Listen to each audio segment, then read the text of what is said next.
Good evening बच्चों। अभी हम लोग एनसीईआरटी का 4th चैप्टर स्टार्ट करने वाले हैं और कर चुके भी हैं। टॉपिक आपको पढ़ा भी चुके थे हम, वो पढ़ाए थे ऑस्टेड एक्सपेरिमेंट के बारे में। लेकिन यहाँ पे हम जो पढ़ने जा रहे हैं नेक्स्ट टॉपिक जो है वो है Biot Savart law. Biot Savart law देखिए ये लिखा जाता है बायोट, पढ़ा जाता है बायो सावर्ट लॉ। ठीक है, ये एक्चुअली जो है वो जीन बैप्टिस्ट बायो और फेलिक्स सावर्ट, इन्होंने दोनों मिलकर के लॉ दिया था। कब? 1819 ईस्वी में दिया था, जिसके बिना पर हम लोग इसको बायो सावर्ट लॉ के नाम से जानते हैं। ये बायो सावर्ट लॉ है क्या? क्योंकि हमने पढ़ा है क्या कि बायो सावर्ट लॉ जो नियम है वो किसके लिए है? चुंबकीय क्षेत्र की मात्रा को ज्ञात करने के लिए, चुंबकीय क्षेत्र के परिमाण को ज्ञात करने के लिए। लेकिन इससे पहले हम जो पढ़े थे ऑस्टेड एक्सपेरिमेंट, उसमें ये बताए थे जब किसी चालक से विद्युत धारा प्रवाहित होती है तो उसके चारों तरफ चुंबकीय क्षेत्र का निर्माण होता है। हाँ, करंट जब पास करता है किसी कंडक्टर से तो उसके चारों तरफ जो है वो फील्ड जनरेट होता है, मैग्नेटिक फील्ड जनरेट होता है। वो सिर्फ डिफिनेशन दिया था, वो पता बताया था मैग्नेटिक फील्ड का, और ये जो है law amount of magnetic field को इंट्रोड्यूस किया है। ठीक है, क्योंकि हमने पढ़ा था Newton first law of motion, second law of motion. जिस तरह से न्यूटन के फर्स्ट लॉ ऑफ मोशन में हम लोग फोर्स के डिफिनेशन को मालूम करते हैं, सेकंड लॉ से फोर्स की अमाउंट को मालूम करते हैं, उसी तरह से सेम ऑस्टेड के एक्सपेरिमेंट से हमें चुंबकीय क्षेत्र मतलब मैग्नेटिक फील्ड का पता चलता है, और बायो सावर्ट लॉ से हमें क्या पता चलता है? उसके अमाउंट के बारे में पता चलता है। क्योंकि हम जानते हैं कि चुंबकीय क्षेत्र जो है, मैग्नेटिक फील्ड जो है एक वेक्टर क्वांटिटी है, तो इसके दिशा के लिए बारे में हम जानेंगे। और दिशा के लिए हमारे पास Maxwell right hand thumb rule है, उसका स्क्रू रूल है, एम्पियर्स स्क्रू रूल है, उनको भी देखेंगे, उसको भी देखेंगे। लेकिन फर्स्ट ऑफ ऑल हम पढ़ने जा रहे हैं बायो सावर्ट लॉ। इसमें जो हमको कैलकुलेट करना है वो मैग्नेटिक फील्ड कैलकुलेट करना है। तो याद रखिएगा कि मैग्नेटिक फील्ड के लिए सावर्ट ने दिया था एक ऐसा वायर दिया जिससे आई को करंट को पास किया, और इसके आसपास किसी भी पॉइंट पर हमको एक पॉइंट मैंने पी लिया, इस पॉइंट पी पर हमको amount of magnetic field calculate करना है। देखेंगे क्या कि सपोज करते हैं कि पी पॉइंट जो है ना वो r डिस्टेंस पर है, इस वायर से r डिस्टेंस पर है। ऐसा कोई जरूरी नहीं है कि वायर हमने टेढ़ा लिया है तो आप भी टेढ़ा ही लेंगे। वायर किसी भी शेप का हो सकता है, ये कंडक्टर किसी भी शेप का हो सकता है। राइट, अब क्या करेंगे कि आई करंट पास करेंगे तो throughout wire I current ही पास होगा, क्योंकि ये वायर नहीं है, एक लाइन है। ठीक, तो हम इसके कंसीडरेशन में क्या करते हैं, एक स्मॉल एलिमेंट को यहाँ पर कट करते हैं जो dl लंबाई का है। राइट, और यहाँ से आते की दूरी r है और की पॉइंट यहाँ है, और इसके बीच एंगल जो बन रहा है फॉर्म जो रहा है वो थीटा है। ठीक, तो बायो सावर्ट के लॉ के हिसाब से क्या है कि amount of small field is directly proportional to, first law क्या कहता है? Small field is proportional to amount of current, मतलब धारा जितना ज्यादा बहेगी उतना ज्यादा फील्ड होगा, धारा जितना कम होगा फील्ड उतना कम होगा। दूसरा लॉ क्या कहता है? दूसरा लॉ कहता है कि dB इज प्रोपोर्शनल टू क्या? ये dl स्मॉल लेंथ, जितना लेंथ होगा उस लेंथ पर भी डिपेंड करता है। तीसरा लॉ क्या कहता है कि dB मतलब कि अमाउंट, छोटा सा क्षेत्र का अमाउंट जो है वो क्या होगा? प्रोपोर्शनल के इन दोनों के बीच, ये dl के और p के बीच, ये जो लाइन है इन दोनों के बीच जो एंगल फॉर्म करता है उसके साइन के एंगल के समानुपाती होता है। चौथा क्या है? चौथा कहता है क्या कि dB is proportional to 1/r², 1/r², मतलब डिस्टेंस जितना ज्यादा होगा मैग्नेटिक फील्ड उतना कम होगा, डिस्टेंस जितना कम होगा मैग्नेटिक फील्ड उतना ज्यादा होगा। वैसे ही रिलेशन जैसे इंडियन रुपीस का और अमेरिकन डॉलर से, अमेरिकन डॉलर का रेट बढ़ेगा तो इंडियन रुपीस का रेट घटेगा, इंडियन रुपीस का रेट बढ़ेगा तो अमेरिकन डॉलर का रेट घटेगा। अब इन सबको हम कंबाइंडली लिखना चाहते हैं तो क्या होगा कि dB is proportional to I dl sin theta by r²। देखिए ये कौन सा फॉर्म है? ये स्केलर फॉर्म है। कैसा फॉर्म है? स्केलर फॉर्म है, इससे डायरेक्शन का कुछ भी नहीं पता चलता है हमें। दूसरी बात, जब ये प्रोपोर्शनलिटी सिंबल को हटाते हैं तो हमें क्या करना पड़ेगा, कांस्टेंट को इंट्रोड्यूस करना पड़ेगा। तो dB इज इक्वल टू क्या हो जाएगा इसकी जगह पर, k into I D L sine theta by r square. इसी को कहते हैं बायो-सावर्ट का लॉ, जहां पर k जो है ना प्रोपोर्शनलिटी कांस्टेंट है। k क्या है, प्रोपोर्शनलिटी कांस्टेंट, राइट। और k का जो मान है वो SI के लिए, SI सिस्टम में जो k का जो वैल्यू है म्यू नॉट बाय 4 पाई है, राइट। और CGS सिस्टम में k का जो वैल्यू है वो 1 है, k का जो वैल्यू है 1 है। अब इसी वैल्यू के बेसिस पर हम इसको लिखना चाहे तो ऐसे भी तो हो सकता है, dB is equal to mu naught by 4 pi, right, into क्या होगा IDL sin theta upon r square. ये है क्या, इसको हम लोग बायो-सावर्ट लॉ कहते हैं। आप यहां तक नोट करें पहले।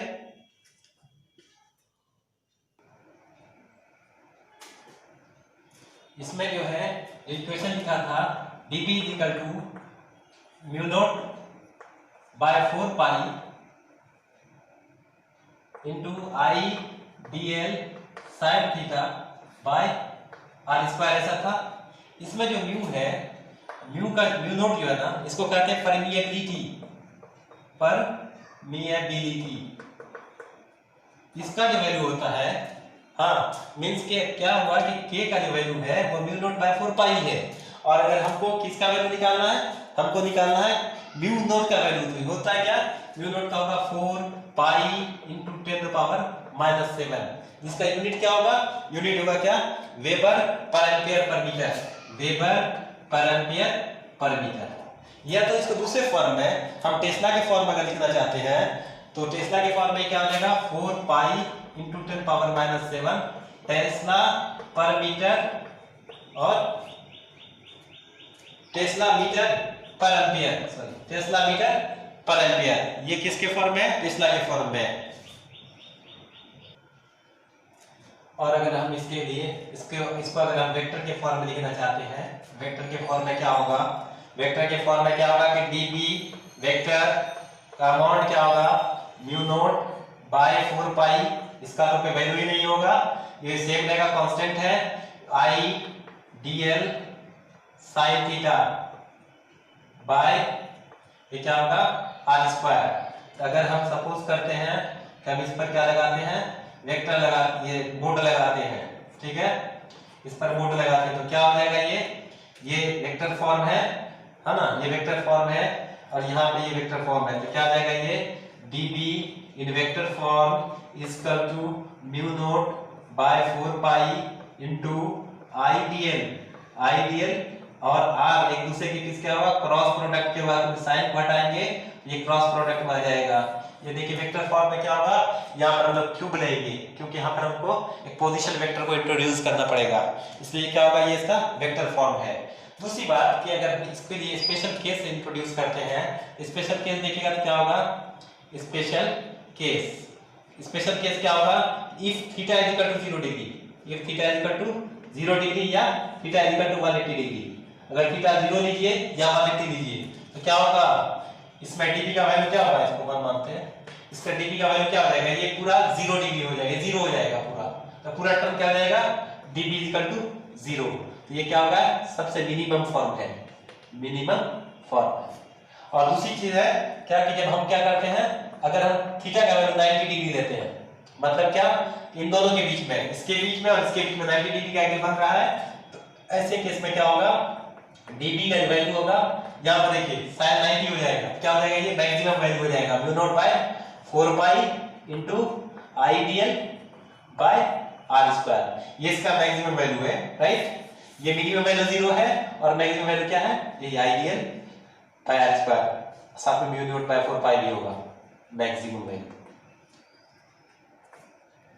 देखिए छोटा क्वेश्चन जो है ना, छोटा क्वेश्चन जो है वो आपके एग्जाम में पूछता है, बड़ा क्वेश्चन आपको कोई टेंशन नहीं है, बड़े क्वेश्चन को आप सॉल्व करते हैं और फंसते हैं कहां, छोटे क्वेश्चन में। छोटा क्वेश्चन में जैसे ये सब क्वेश्चन आपका कंडीशन दिया रहेगा, इसमें फंसेंगे, बड़े क्वेश्चन में फंसने की कोई ये नहीं होती है।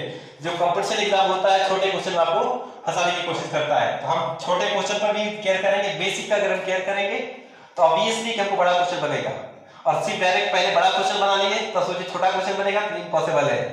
और कंपटीशन के लिए खास करके हमें छोटी छोटी चीजों का ध्यान रखना पड़ेगा।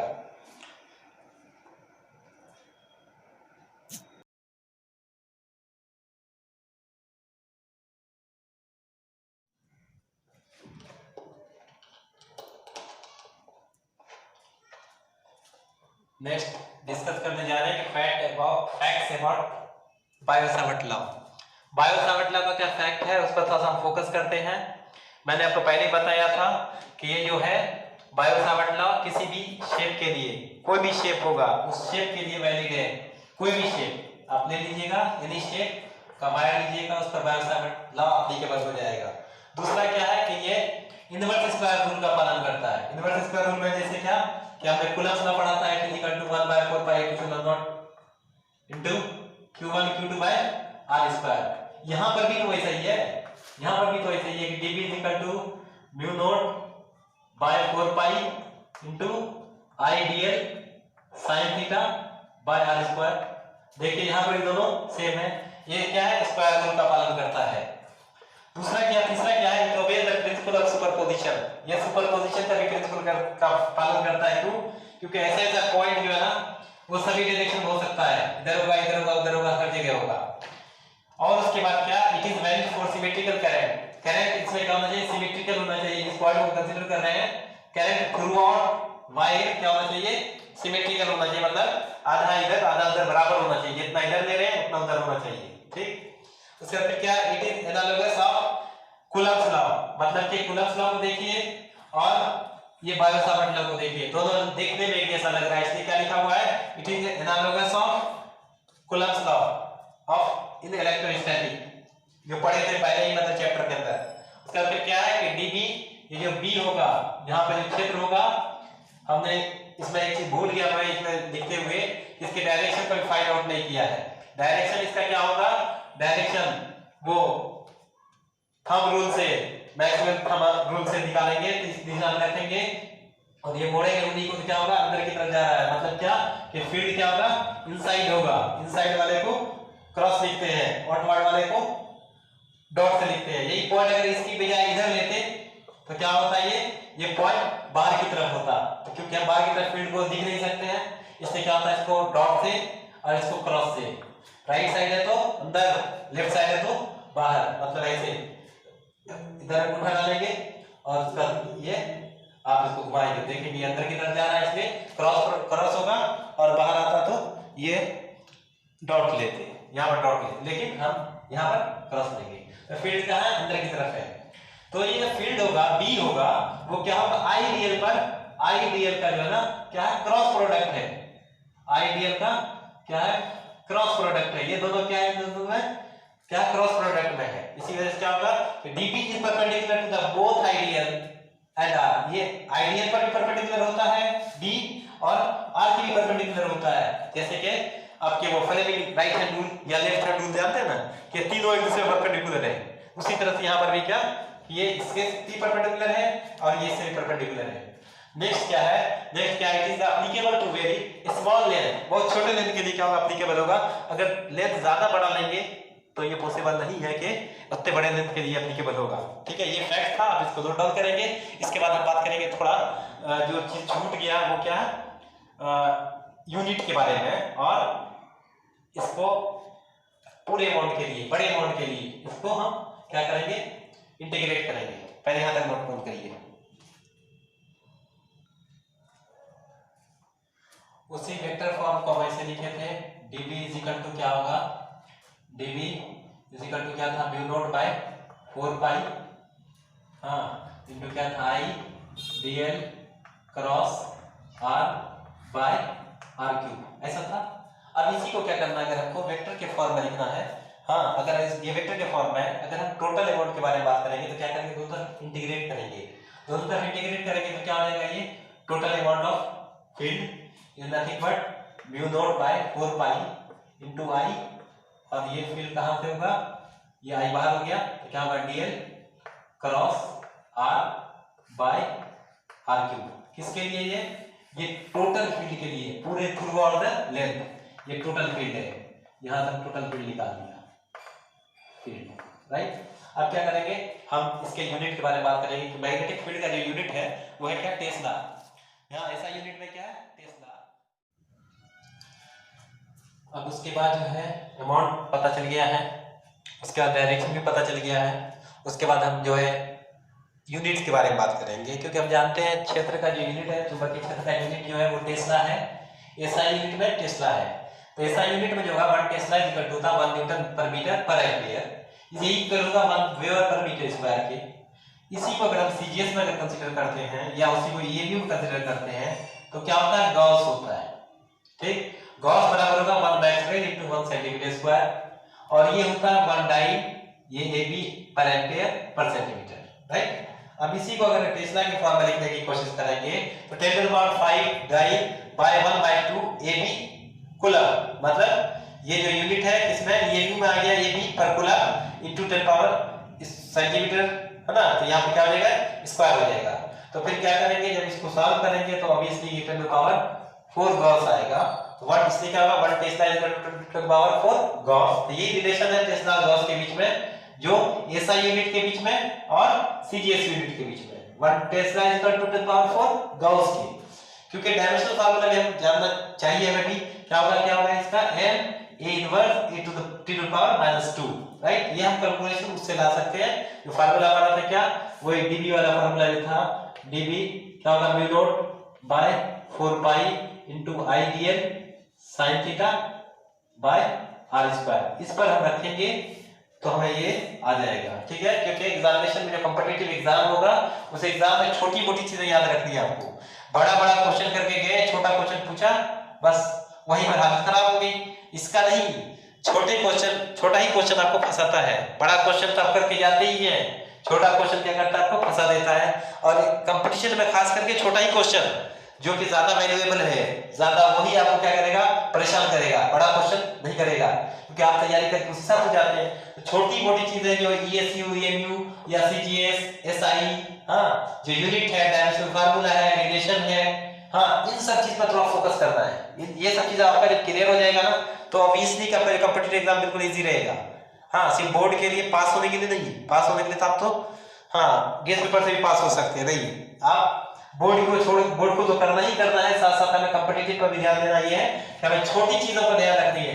छोटी चीज पर, जैसे यूनिट कन्वर्शन को, क्या, क्योंकि इस चीज को पहले आप पढ़ा चुके थे, लेकिन क्योंकि हम सोचेंगे नहीं, सब कुछ हो गया, हमको डेफिनेशन पता चल गया, डेफिनेशन पता चल गया, डेफिनेशन के बाद हमको अमाउंट पता चल गया, अमाउंट के बाद हमको क्या पता चला, डायरेक्शन पता चला, तो एक चीज बचा था हमारे पास, यूनिट, तो इसको क्यों छोड़े, इसलिए इसको यहाँ पर किया गया, ठीक है। आप हमारे इस चैनल को सब्सक्राइब करिए और देखिए कि आप जैसा रिस्पॉन्स देंगे वैसा हम आगे की तरफ बढ़ेंगे। वीडियो आपको फिर हम इस पर अपलोड करेंगे और जैसा रिस्पॉन्स रहेगा वर्क हमारा वैसे ही रहेगा। Thank you, have a nice day.